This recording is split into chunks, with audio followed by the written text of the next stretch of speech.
Sometime back, for a period of time, we've been wanting to take a new set of investigators and go back through the Short case. The Short family that was, Michael and Mary were murdered. The abduction of Jennifer occurred in our jurisdiction, and then her body was later found in Rockingham County. And of course, with that, many jurisdictions came together, and the case has been going for years. And we want to thank a community that has never let this case be forgotten.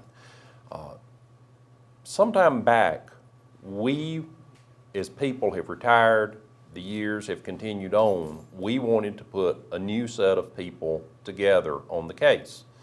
We asked to form a multi-jurisdictional task force, and all of the agencies have kept in contact with this, so it literally was as easy as just making a couple phone calls, and everyone was willing to do so.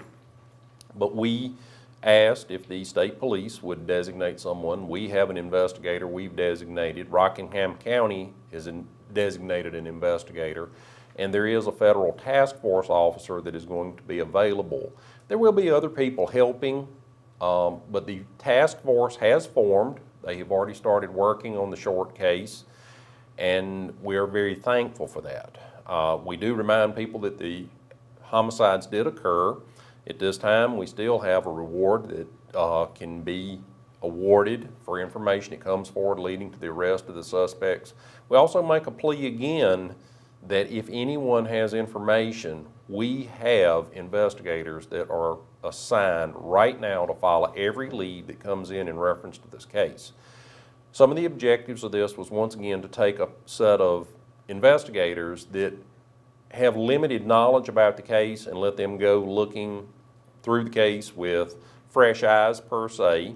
It is putting files and cases together, going over leads, seeing if there's anything new that comes up and anything that develops. Also making sure that all of the evidence has the most current technological advancements in testing. And these are just some of the things that want to take place. As I said, we've wanted to do this for some time, and we did begin assembling this group back earlier in the year, and then they started coming together in the late summer, starting to do the actual work on the case. Is there any type of technology or anything that you all are thinking might be helpful in this type of thing, any particular set of investigative equipment that you all use? Well, in basically the analysis of what testing, of course, the big thing this day and age is DNA testing. And I know in a case that is nearing 20 years old, but it had a couple of advancements in DNA testing, but it has been a little bit of time. And what that will also rely upon is someone actually setting down the people that actually do the testing. And while you want to do the testing, but you've also got to preserve the evidence. So they have to do an evaluation to make sure it has the most current testing, but what also works with the evidence that we have it for the case.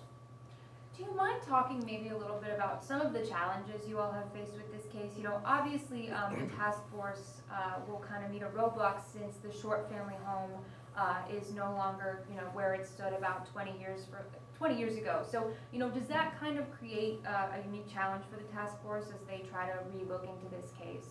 Well, I think everything had been collected from the home in the origins of the crime and then over the years. I think the home per se is not an integral part of it now. I think they have everything that they need to work on, and it is, we have participated in some of the meetings somewhat. It is a good group. They are moving very efficiently through it. They're very familiar and experienced with what's currently done today, the photographs, the documents, and anything else, and we're very pleased with how the progress is coming. But to answer the question, no, I don't think the home will come back into play.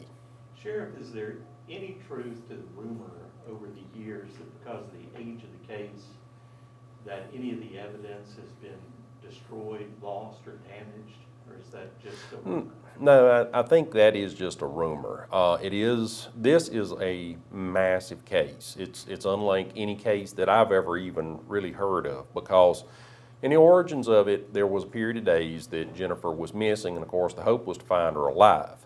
And through this, there are thousands of interviews that were done.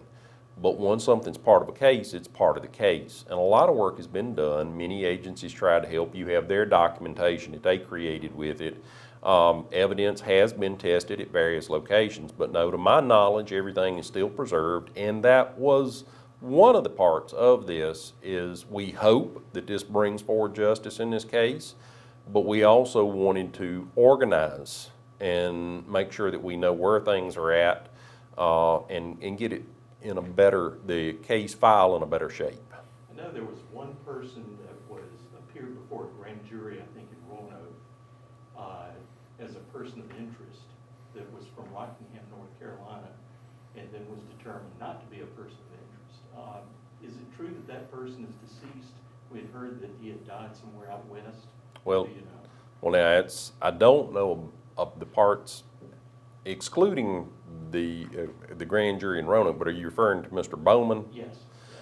I will say, even back in the very origins of our time together, to me, you can't say anyone they're no longer a suspect until you actually solve the case. You have where the evidence leads you, and so my thoughts on it is, but no one can be ruled out until the case is actually solved. And so, why this case? You know, why take, you know, such important resources to kind of solve what happened and get answers, you know, into this specific case? You know, do you mind talking about the significance of it here in Henry County and obviously to the sheriff's office a little bit? You know, everywhere has violent crimes. And I'm nearing the 30-year mark of my time, and I have unfortunately seen a lot of the bad that humanity can do to each other. But this case was different in the fact that an entire family was wiped out. The mom and the dad, and then the abduction of the little girl, and then later finding her body.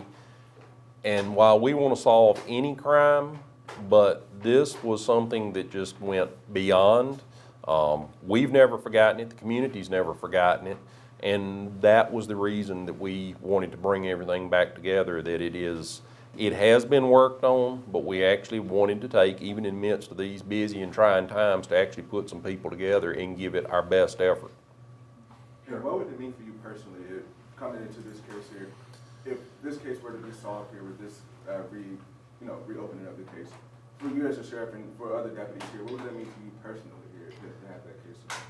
You know, over the course of time, I've thought, but we would just like to be able to walk up to a podium, and when I say we, it's all of the agencies that were involved, us, Rockingham, other agencies, the state police, and the federal agencies that were involved, and just say we have finally seen justice come forward on a case. A family has a resolution. We thank the community and thank the Lord for His blessings on the work, and that's it. We would just like to see this case come to a resolution. Sure. At any point, do you think you've been close?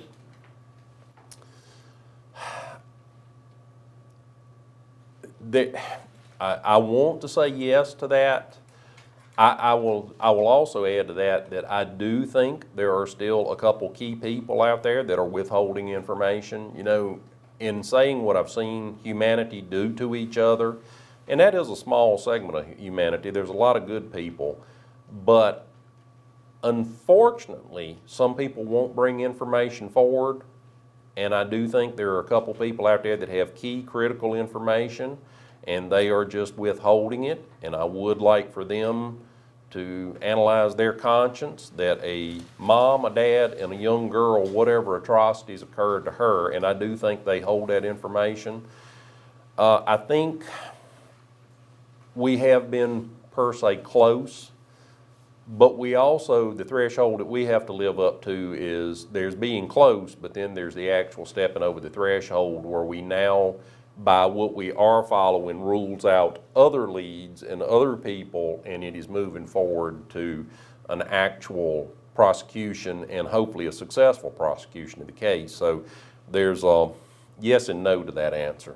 Would it be fair to say then that there's a possibility that you have reason to believe who may have done it, but the evidence doesn't support a conviction, so you just wait in the hopes that there will be evidence that will come forward that will allow that. Well, there, in the knowledge that we have of the case, there are some that, yes, the evidence, the leads and what evidence we have does seem to point to.